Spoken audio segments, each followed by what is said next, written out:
Hello, and welcome to this next module on the Magna Carta and really an introduction to the British model. Okay, so let's go ahead and get started here. I like to always open up with the question, during colonial times, what was Britain? How would you characterize them? There's an old saying, the sun never set on the British Empire. So what you have to realize is that during that time, Britain was the dominant uh, nation globally, economically, politically, militarily. I think that's a word. So anyway, there's a term for this that we use. You don't necessarily get this term in an introductory political science course, but I'm giving it to you here. Hegemony, a globally dominant nation, politically, economically, militarily. And so when you think about that one nation that just dominated global politics during that time period, that was Britain. Similar to what you might argue, the United States has been second half of the 20th century through current. Now, when we describe the British government, there is a certain term here. Parliamentary form of government where the monarch reigns but does not rule. A constitutional monarchy. The monarch is a figurehead. The government is ruled by the elected parliament. Just a couple quick comments about this. When you think about the British model, the British government is extremely quick. Well, if you describe their government versus ours, they're a Ferrari, we're a VW bus. They have strong centralization of power. As a matter of fact, when you think about Parliament, we can kind of say it's like their Congress, or our Congress, so to speak.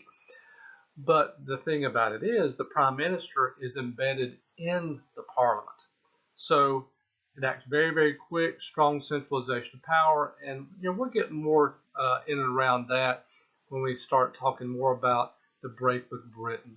But again, just a couple quick definitions for you here: hegemony and constitutional monarchy. Now let's move on. The Magna Carta. Okay, so you're probably sitting there thinking, Mitch, isn't this a class in the American Constitution? Why are we going back, looking into the British model way back to around the year 1200? Just give me a few minutes and I'll be able to tie all those questions and put them to bed, but I'll be able to tie everything out. So King John came into power in 1199. All right. Prior to that, the monarch maintained absolute power. So if you think about our normal knee-jerk view of what a king is, just that absolute authority in the monarch, period. Okay, that's what we're looking at. Now, fast forward, a decade and a half, give or take. In 1215, the aristocracy rose against King John and his abuses. They formed armies to challenge King John.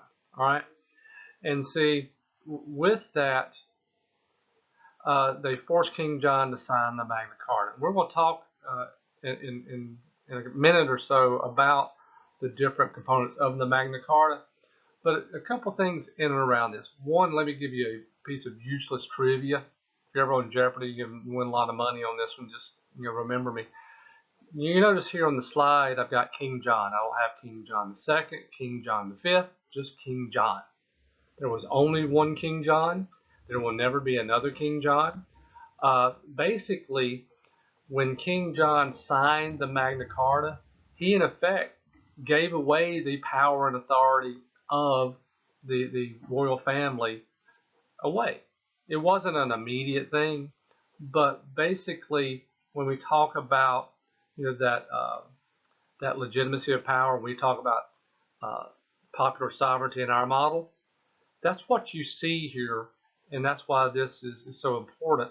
It shifted the British model away from that absolute power of the monarch to tip it more in favor of that popular sovereignty, where the sovereignty really rests with the people. All right, let's move on here. So the Magna Carta, some major points. Firstly, It placed limits on the power of the monarch. It ended that system of absolute power. All right. Secondly, the rights were afforded only to the aristocracy, to the barons. And just for what it's worth, that's not a whole lot different than when our Constitution was ratified. You know, the rights of our Constitution were not afforded to everybody universally at that time. Okay? The king must seek advice of the barons on matters of importance. Now, if we were discussing this in my class, I would actually throw a question out there to you. I'll pose it to you right now. What is a matter of importance? All right. Now, when I ask that question, you know, some people start throwing out things here and there like taxes or you know, certain policies or whatever. And that's not really a bad answer. Now, some people in my classes will smell a loaded question a mile away, and that's kind of what it is. Because when I ask the question, what is a matter of importance, it's not really as much the what, but the who. And when I say the who, that the signing of the Magna Carta shifted who ultimately has who makes the decision on what is important. Prior to the Magna Carta, the king would just go ahead and rule on whatever as the king saw fit. Now, as the barons raised their armies, challenged the king, they were in the position of defining what was important versus what isn't. So when we talk about the king must seek advice of the barons on matters of importance, yes, that does signify what I said a minute ago, that shift of sovereignty away from an absolute monarchy to, at least at this point in time, the aristocracy. It goes a little deeper than that into, all right, who gets to define what is important. All right, that's also the aristocracy at this time. Next, no special taxes could be raised without consent of the barons, later interpreted as parliament. So now, hopefully, you're seeing a little bit of why I'm going all the way back to the Magna Carta. Because with the Magna Carta, we're starting to see some of the things that we hold today that even found its way into our own Constitution. You have taxation with representation as opposed to taxation without representation. The Magna Carta established due process of law. You know, that's something very important. We find it in our Constitution as well. Established trial by jury. There was not trial by jury prior to the Magna Carta. This is also something we hold dear in our system. And the Magna Carta began the British system of common law. If you remember, in one of our first modules, we talked about, you know, Constitution, and we also broke that into codified and uncodified.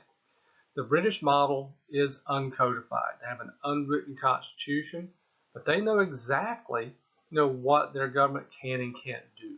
All right. So this is just that first document, that first event that helped define in the British model the scope and authority of their government. So with that, that ends this module. As we've done with previous modules, feel free to go back and review this, pause, restart, and so forth.